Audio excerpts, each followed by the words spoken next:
Sinon, par rapport à ma partie soignant, moi je suis anesthésiste, donc je travaille au bloc opératoire et je gère ce qu'on appelle les polytraumatisés, c'est-à-dire les patients qui sont graves.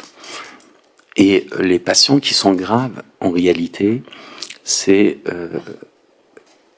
pas les plus graves. Enfin, j'ai envie de dire, avant qu'ils arrivent au bloc opératoire, ils meurent pour une grande partie avant. Je m'attendais à avoir un peu plus en fait de patients au bloc opératoire et j'ai une remarque à apporter, c'est le nombre d'enfants au bloc opératoire. En fait, au final, les enfants et les vieillards, il n'y en avait pas tant que ça proportionnellement à la population.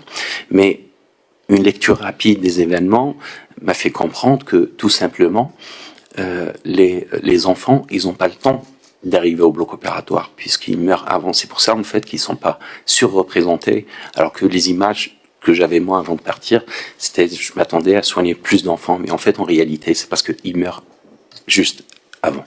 C'est un vrai problème l'infection qui existe là-bas et parce que on a affaire à des patients qui sont dénutris, on a affaire à des conditions d'asepsie ou de propreté qui sont un petit peu limites, mais vu le contexte, avec 30 000 personnes qui vivent à l'intérieur, c'est tout à fait normal. Et puis, parallèlement à ça, il y a d'autres patients qui arrivent, donc il faut les absorber.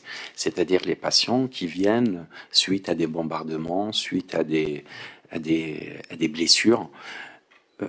Et là, je rajoute autre chose par rapport à ces blessures, c'est quand même impressionnant le nombre de blessures qui concernent l'abdomen, le thorax et souvent la tête. Voilà. Donc ça, il y en a beaucoup. À côté de ça, les gens ils font ce qu'ils peuvent.